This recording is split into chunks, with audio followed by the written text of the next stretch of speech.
Welcome to Bowser Reads FanFiction 2.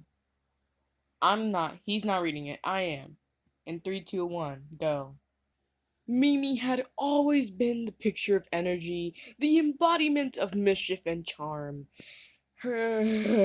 She woke up every day ready to carry out whatever bizarre yet brilliant plans she had concocted. But this morning, things felt different. Her head was pounding, her throat felt scratchy, and she couldn't stop shivering under the covers.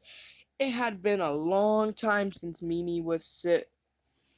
It had been a long time since Mimi had been sick, but today it seemed unavoidable.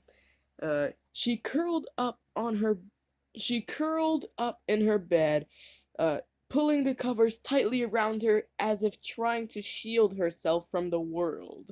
Outside, Count Bleck was in his usual routine. The dark, mysterious figure with his flowing cape and stoic demeanor prepared to wake up Mimi for school. He wasn't one to show much emotion, but yeah, he had always, you know what? But he had always made sure to check on his little partner in crime. She was brilliant in her own way, though often a bit reckless. Still, he couldn't help but feel responsible for her well-being. As he entered the room, with his usual grace, he noticed the stillness in the air. I have a video right there, but it's not playing right now. No sound of Mimi's usual scheming, no laughter, no giggling, no nothing. Absolutely nothing. His brow furrowed and he stepped closer to her bed, gently shaking, oh my god, gently shaking her shoulder. Mimi, wake up, Count Blick called, his voice soft but firm. Mimi groggily rolled over, her face pale and flushed, her eyes glazed with exhaustion. She winced as she attempted to sit up, but immediately sank back into her the covers, a soft moan escaping her lips. I don't feel so good. Okay, I'm gonna take a quick break really quick. Come on, do you have to keep on doing this? Yes, okay, now let's continue now. Mimi mumbled, her voice weak and hoarse. Count Bleck's eyes narrowed, concern flickering through his usually cold expression. He placed a hand on her forehead and felt the heat radiating from her. You have a fever. It seems you are ill. Mimi sighed, pulling the covers higher up to her chin. I don't want to go to school. I'm too tired. Count Bleck stood still for a moment, thinking carefully. His mind rarely swayed, but something about the way Mimi looked, vulnerable, small, stirred, uh,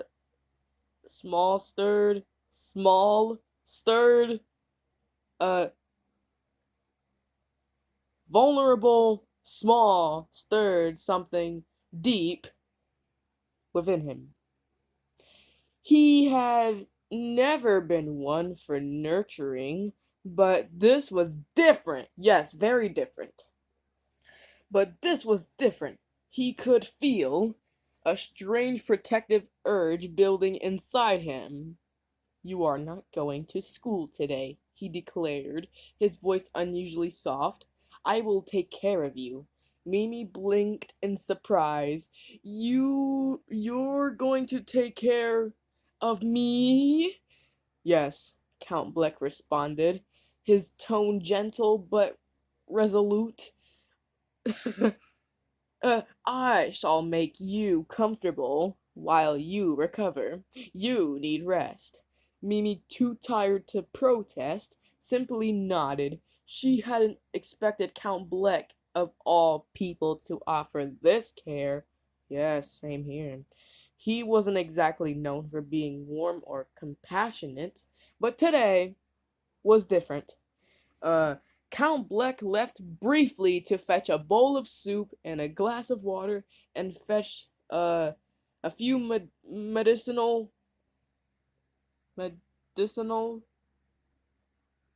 Yeah, yeah, yeah, that's definitely how you pronounce it. I think. I don't remember how to pronounce it, but I'm pretty sure that is how you pronounced it. Yes, I think that is. Okay, enough of that now.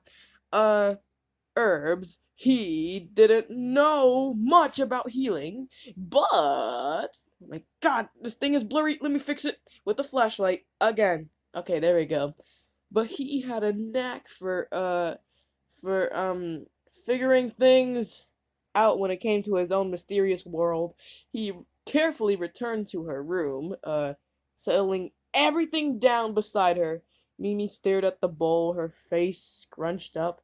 I don't know if I want the I don't know if I want soup. Okay. You will have it, Count Bleck said, pushing the bowl closer to her. It will help. You need Bowser, you can say that word. No. Okay, well, I'm skipping it for you. You know you can do this too, right? Yes, and I'm going to soon. Okay. Well, Mimi eyed him for a long moment, then sighed. Defeated! Yes, she was defeated. Yes. Fine, I'll try. She took a spoonful, wincing slightly as it warmed her sore throat. Cool, I think. For the next few hours. Oh my God, this is blurry again! Flashlight can fix it, I think. Right? Yes. For the next few hours, Count Bleck stayed by Mimi's side, making sure she stayed hydrated and comfortable. He adjusted the blankets around her and even read her a book, one that, to his surprise, he she enjoyed. His voice was deep and steady, offering her a small sense of peace amidst. I don't know why I have so much trouble pronouncing that. Where were we again? Oh, the discomfort of her fever. Keep messing up these words. By the time the sun began to set, Mimi was feeling a bit better. Yes, very good. She had drifted in and out of sleep, but the soup, rest, and care had worked wonders. Yes. Her fever was starting to subside, and her strength was slowly returning. Thank you, Bleck, she murmured sleepily, her voice still soft but with more energy than before. I didn't know you can be so nice. Yeah, same here.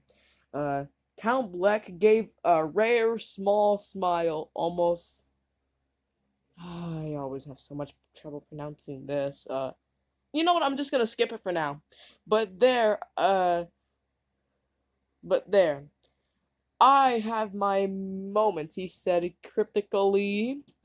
Mimi chuckled sloth, the animal?